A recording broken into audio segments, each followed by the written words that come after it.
Merci beaucoup de l'invitation. Moi, je vais vous parler. Voilà, alors quand je dis moi, c'est édition volumique, hein, avec Bertrand Duplat, mon associé, qui a un profil d'ingénieur, qui a travaillé dans les jeux vidéo pendant plus de 20 ans. Et moi, en tant que designer, je travaillais pour et sur l'écran pendant 20 ans. Et comme vous avez pu voir, on s'est dit, quand même, autour de nous, il n'y a jamais eu autant de livres. Et on adore ça. Tout à l'heure, vous nous aviez dit que vous achetiez 2 livres par semaine chez Amazon. Moi, c'est à peu près ça. Ça pose un problème au bout d'un moment, d'ailleurs, dans ma bibliothèque. Et on s'est dit, mais pourquoi les gens... Alors, ah oui, d'accord, je te fais signe, tu es la télécommande, voilà. Je fais semblant, voilà. Donc moi, je peux faire la suivante, voilà. Moi, on m'a toujours dit, j'ai fait mes études en tant que designer, mais déjà, il y a 20 ans, on m'a dit, oh là là, le livre, c'est fini. De toute façon, je pense qu'il y a 40 ans, on disait déjà ça, c'est mort et tout. Je dis, non. Enfin, honnêtement, les livres n'ont jamais été aussi beaux, les techniques d'impression n'ont jamais été aussi précises, on n'a jamais autant eu de si belles couleurs. Les livres pour enfants sont extraordinaires, des pop-up, des pliages, des livres qui se touchent, qui se mangent, tout ce que vous pouvez imaginer. Et donc, nous, on a décidé, alors modestement, hein, quand je dis nous, on n'a pas dit, voilà, dorénavant, on va faire ça. On a commencé à faire des petites expérimentations il y a 2 ans, 3 ans. Et donc, nous, on veut faire ça. C'est-à-dire dire, non, moi, quand je lis un livre, j'ai mon téléphone dans ma poche et les deux ne sont pas antinomiques. Les deux peuvent communiquer ensemble. Et la plupart du temps, par exemple, dans mon exemple précis, quand je travaille que sur papier des petits croquis. Et à côté, j'ai mon téléphone où je vais sur Wikipédia, je vais sur YouTube, je vais vérifier des informations. Et je collabore entre les deux. Donc, un des premiers exemples... Alors là, il y a du son, j'espère qu'il y a du son... Bon, alors, je vous simule le son, voilà. Et vous avez une petite mélodie, c'est le jeu Simon. C'est un livre papier qui... Ah, ça y est, super. Qui sait à quelle page il est, d'accord. On avait une petite mélodie, et pour reproduire cette mélodie, chaque page avait une note particulière, et on devait la reproduire. Là, par exemple, à un moment donné, ce livre, il faut lui taper dessus pour qu'il réagisse. Il a plein de capteurs. En fait, c'est un vrai livre dans lequel on a placé plein de capteurs. En gros, tout ce que vous avez dans votre iPhone. À un moment donné, ce livre, il vous dit allez à la page 23, mais vous avez 3 secondes. Si vous y allez en 4 secondes, pendant 20 minutes, il fait la tête. Il ne réagit plus. D'accord. À un moment donné, voilà, on vous dit orientez-vous vers le nord. Ce livre a une boussole. On a des petites LED qu'on voit mal. Et en fait, pour avoir la bonne information, il faut vraiment trouver le nord. Hein. Donc, on se retrouve avec ce livre. Hein, on est là en train de se promener, on lui tape dessus, on le secoue, à un moment donné, il faut le mettre à l'envers. Après, on s'est posé des questions, donc il faudrait le son aussi, mais ce n'est pas très grave. Que veut dire Pong dans un livre ? Donc en fait, c'est simple, il y a 2 pages, et il faut arriver pendant 10 fois de suite à tourner les bonnes pages en rythme. D'accord ? Et si on a gagné, on entend un petit blip blip qui dit « vous avez gagné ». Voilà. Donc ça, c'est toute une série d'expérimentations où on s'est dit, on ne va pas opposer tout ce qu'on a appris dans les jeux vidéo, les interactions depuis 30-40 ans, parce que c'est vraiment extraordinaire ce qui s'est développé. Et on a les bonnes pages en rythme, d'accord. Et si on a... et si au contraire... Il y a une série d'expérimentations. C'est curieux comme truc. C'est dur de se concentrer comme ça. Donc vous avez compris, en gros, on avait décidé de faire des jeux vidéo en papier. Prenons les concepts des jeux vidéo et on les plaque dans le papier. L'exemple suivant, par exemple, je vais aller un peu plus vite. Oui, là tu peux aller assez vite, c'était une première expérience, vous voyez, sur du post-it. Le post-it 6, il est en arrière, tu peux aller avancer, en avant, à gauche, à droite, on a une petite carte Arduino. Et là où c'est intéressant, c'est que ce genre d'expérimentation, ça coûte rien. Quand je dis rien, c'est qu'une carte Arduino coûte 23$, c'est en open source, les capteurs valent $1. Voilà, donc c'est-à-dire que pour $100 et un petit peu de cerveau, on arrive à faire des expérimentations assez simples. Juste pour finir, ce livre, à un moment donné, on a mis un éthylomètre. Il fallait souffler dessus, comme ça. Et pour qu'il marche, il fallait avoir 3 grammes d'alcool dans le sang. Voilà, c'était, voilà. Donc le principe, voilà. Bon, je ne suis pas sûr qu'on le sorte dans le commerce, on va avoir des soucis. Mais tout ça, c'est possible. C'est-à-dire que tout d'un coup, actuellement, on peut dire que tout est possible. Après, c'est plutôt les idées et à quoi ça sert. Parce que là, on s'est dit, on s'est bien amusé à le faire. Après, on s'est dit, voilà, ça marche, on va faire autre chose. Donc là, par exemple, l'exemple suivant. Tu peux aller plus loin. Ah oui, c'était la vidéo qui ne marche pas. Donc ça, c'est le fameux livre qui disparaît. Ça m'est déjà arrivé une fois. C'est un livre qui disparaît. Donc je vais sauter, vous le verrez en vidéo. Mais en gros, l'idée, c'est à partir du moment où vous ouvrez ce livre, en 20 minutes, il disparaît. Il s'auto-détruit. Voilà. Non, ça, c'est le livre qui tourne ses pages tout seul. Mais le livre qui disparaît, et c'est assez simple, c'est définitif. C'est-à-dire qu'à un moment donné, vous ouvrez le livre en 20 minutes, en gros, c'est du papier fax qui est chauffé, et le papier fax est thermosensible et se propage. Et donc, vous avez vraiment un livre qui, à partir du moment où vous l'ouvrez, il disparaît. Hein. Donc, ça vous pose une question sur le fait, est-ce que je le lis maintenant ? Vous voyez, un livre où des fois, vous l'ouvrez, vous regardez, ouais, je le lirai plus tard. Non, lui, il dit non. Voilà. Tout d'un coup, c'est lui qui prend le pouvoir. On a un autre exemple ici, c'est avec Bertrand, on s'est dit, mais qu'est-ce que c'est qu'un livre magique? Bah tiens, c'est un livre qui tourne ses pages tout seul. Donc là, c'est un livre qui tourne vraiment ses pages tout seul et qui sait à quelle page il est. Et après, on a fait une petite application, puisque ce livre est connecté à Internet, sur l'iPhone, et le livre dit à l'iPhone à quelle page il est. Et quand vous ouvrez votre jeu vidéo, il est au niveau qui correspond à la page. Et si vous changez de niveau, ça fait tourner les pages. Voilà. Et là, ça commençait à devenir intéressant, puisque là, tout d'un coup, on avait vraiment le tangible, donc le tangible, hein, le livre papier qui allait donner des informations au numérique, et réciproquement, le numérique allait donner des informations au tangible. Donc, expérience suivante. Voilà, celle-là, alors là, il y a du son aussi. C'est tout simple. Bon, c'est pas grave, je vous l'imite, c'est Pierre Leloup, vous connaissez. En fait, on s'est aperçu que jusqu'à 16 à 20 pages, quand vous posez un petit livre dessus, sur mon iPhone, il y a un iPhone, en fait, l'électricité passe à travers le papier. Et donc, en fait, c'est un livre sonore. Suivant l'endroit où vous posez vos doigts, hein, là, c'est pour enfants, c'est tout simple, il faut qu'il appuie son pouce sur les parties rouges, ça va déclencher des sons. Et là où ça devient aussi intéressant, donc, ok, vous appuyez sur le chat, vous avez toute la partie sur le chat, le chasseur, Pierre, le loup et compagnie.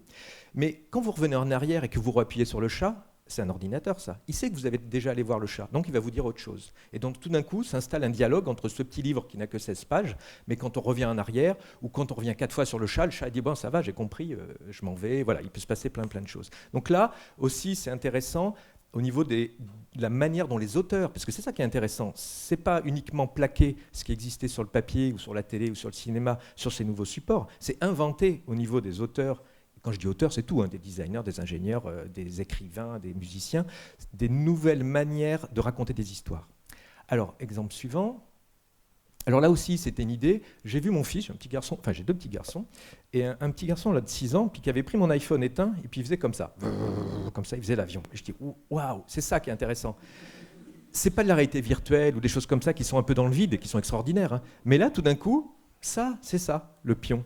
Et je me rappelais, chez mes parents, je faisais la même chose avec la télécommande. Moi, c'était Star Wars, bien sûr. Je faisais le vaisseau, l'attaque de l'étoile noire avec la télécommande. Et là, tout d'un coup, l'idée, c'est de placer ce petit objet, donc ce petit ordinateur sur du papier. Donc là, j'ai fait très rapidement une sorte de jeu de plateau de pirate. Et le téléphone, juste en utilisant des accéléromètres, et il y a des cases, il sait sur quelle case il est. On n'utilise pas la caméra ni rien, on est très low-tech, hein. On utilise déjà des choses assez technologiques. On a décidé d'utiliser que du papier, du plastique, du bois pour mettre par-dessus. Et donc là, quand on en a 2, les 2 téléphones savent où ils sont réciproquement. Et donc, en fait, ils peuvent communiquer. Donc là, on est parti vraiment sur le jeu et le jouet. Au début, on n'était vraiment que sur les livres. Et petit à petit, on a évolué vers le jeu et le jouet. Parce que c'est assez facile et intellectuellement, ça va très vite. Hein, on a très vite des idées. Puis en plus, c'est rigolo. Hein, voilà. Mais ça, c'est autre chose et ça plaît à mes enfants.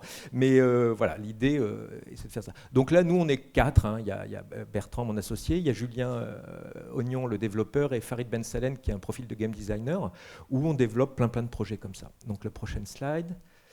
Alors voilà, tout à l'heure, deuxième partie, je suis presque dans les temps, ouais. La deuxième partie, on a parlé des écrans là tout à l'heure qui rétrécissaient, des choses comme ça. Et il y a aussi la position qu'on a devant ces écrans. On va dire, il y a quelques temps, on était au coin du feu et on se racontait des histoires face à face.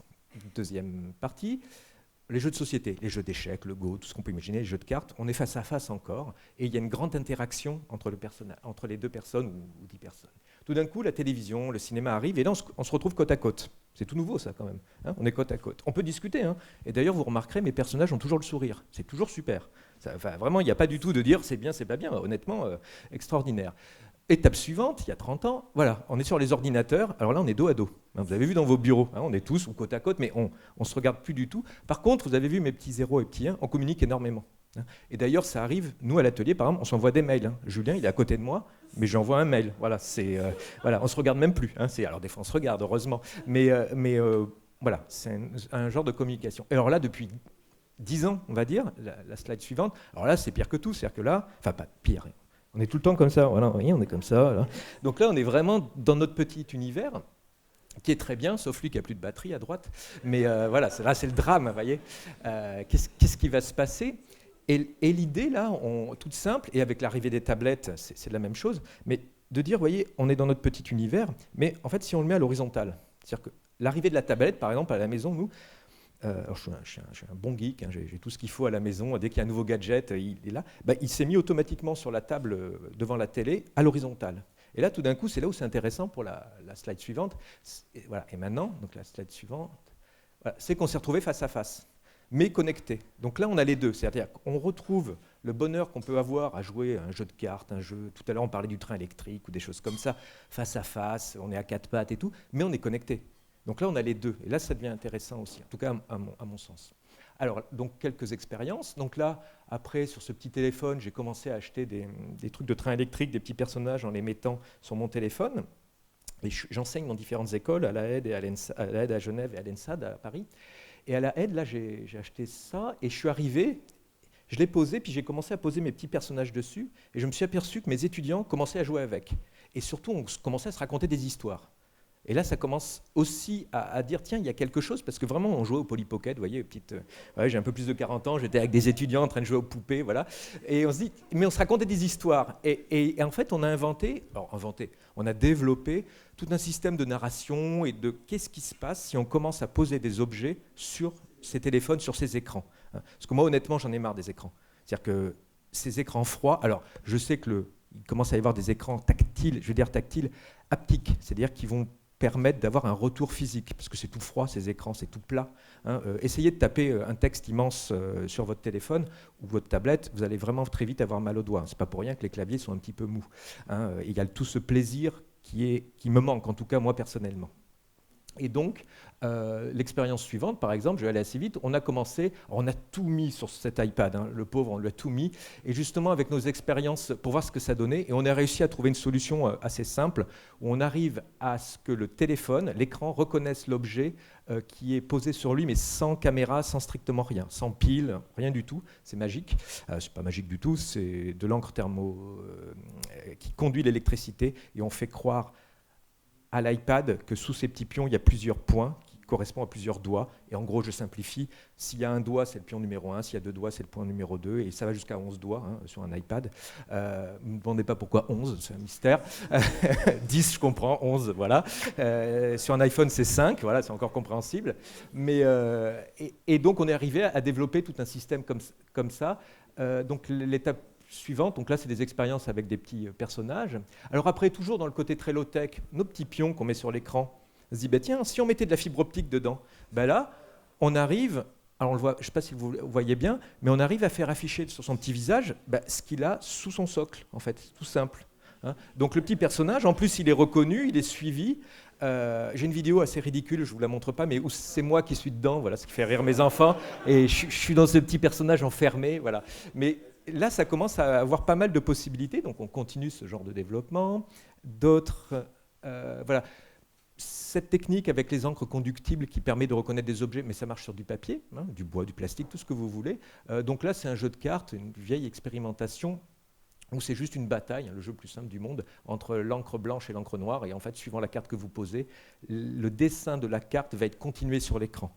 Ça, alors là, en tant que designer et graphiste, ça m'intéresse, c'est-à-dire que d'arriver à continuer ce morceau de papier sur un écran et qui va prendre vie et réciproquement, ça va avoir des répercussions sur le texte. On pourrait imaginer que je pose mon journal, Libération, et automatiquement, à droite, j'arrive à voir les commentaires, parce que c'est ça le plus, voilà, Figaro, ce que vous voulez, mais les commentaires de cet article, parce que la plupart du temps, je pense que vous faites le premier, moi par exemple je regarde rue 89, des choses comme ça, des fois je vais directement aux commentaires, parce que je vois le titre, voilà, dit tiens, que pensent les gens, voilà, en ce moment c'est la grande fête avec Mega Upload, c'est très drôle à voir ce qui se passe, c'est les commentaires qui sont intéressants, parce que la news, on la connaît.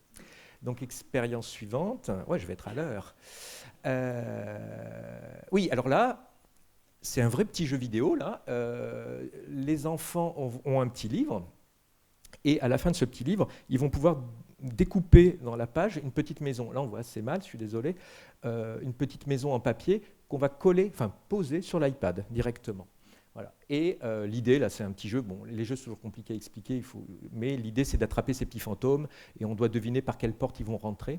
Et là, on ne le voit pas très bien, mais ça se joue dans le noir. C'est des films d'horreur pour enfants de 7 ans. Ouais, y a tout. Ils adorent ça, en fait, les zombies, les fantômes et tout. Et en même temps, ça fait veilleuse. C'est-à-dire parce qu'en fait, c'est une très grosse lampe.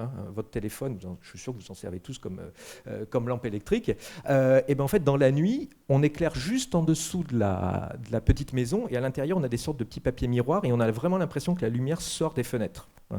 Et donc, on a un vrai petit jeu, et ce qui est intéressant encore, je dis beaucoup ce mot-là, c'est les enfants, en fait, ils ne posent pas la question comment ça marche, ils l'acceptent tout de suite. C'est-à-dire que c'est un jeu, voilà, il y a un iPad, c'est un peu cher le jeu, hein, mais à partir du moment où on a un iPad, l'objet que nous, on pose dessus, c'est un objet en papier qui vaut 2 €. Voilà. Et alors, expérience suivante, voilà la dernière, qui est là d'ailleurs. Alors, je l'ai amené, hein, vous pourrez tester, c'est qu'on a un petit livre, tout mignon, j'espère, voilà, avec une histoire de petits ballons et tout, et à la fin, on a un petit objet, voilà, qui est ici. Et si on a la chance d'avoir une tablette, eh ben on peut continuer cette histoire sur l'iPad. Je vais terminer là-dessus. Ça reprend un peu nos premières expérimentations avec le ballon. D'ailleurs, graphiquement, c'est le même ballon qui continue à me suivre.